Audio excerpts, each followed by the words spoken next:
We do have a pay-per-view to preview, and that is the debuting WWE Payback. And I think, for me personally, this has gotten a whole lot better than first announced. I know CM Punk, I'm sure he's excited because anytime anybody gets to work with Chris Jericho or CM Punk, you have to be excited for it. So this is Oh going to yeah, be most definitely. a huge anticipated match for me. I can't wait to see it. My prediction for this is really hard because you have Jericho actually being in the fold now because he's, not touring yet. And he's having wins here and there. He had a win over Big E last week. He had a win in the big tag team match on SmackDown. But I don't Yeah. know if he should win over CM Punk. CM Punk just took a month and a half off to rest, recover, relax, and he's coming back. CM Punk has to win. But yet, when these two had their feud last year over the WWE Championship at WrestleMania and Extreme Rules after that, CM Punk won every time. So does CM Punk get a clean sweep, 3 wins in a row against Chris Jericho, or does he lose after coming back after such time off? This is hard because originally when this whole thing started, I was like, okay, Chris Punk, this is gonna be a good match. Don't care about the storyline because it's so damn contradictory to everything.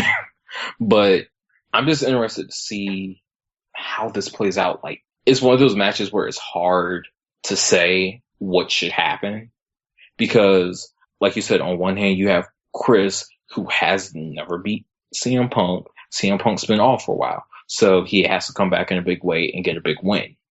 So, do you take the Walls of Jericho or do you take the Go to Sleep? Like, know what would be interesting if CM Punk just no showed.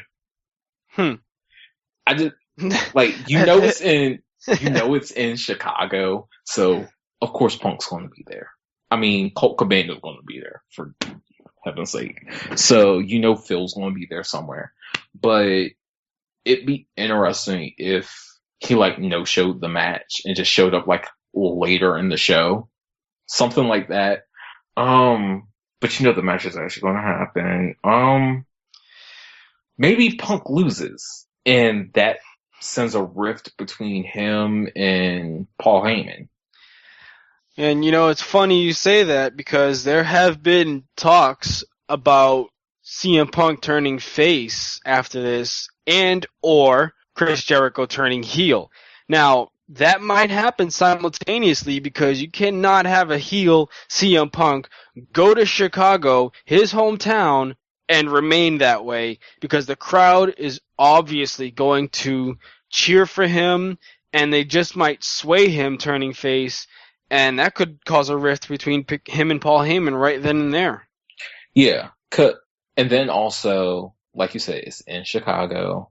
Jericho already acknowledged they're going to boo me out the building. I don't really care. I've had some of my biggest moments in Chicago. And that's when he made his debut against The Rock in Chicago. Exactly.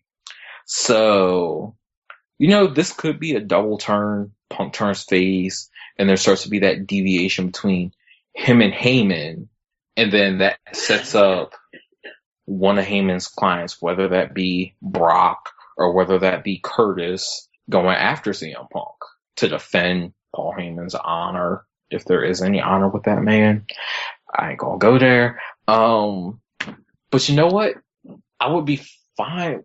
Part of me's fine if Punk would lose this match, because I could see it setting up a ricochet of events that could happen after that, and I could see him winning this match.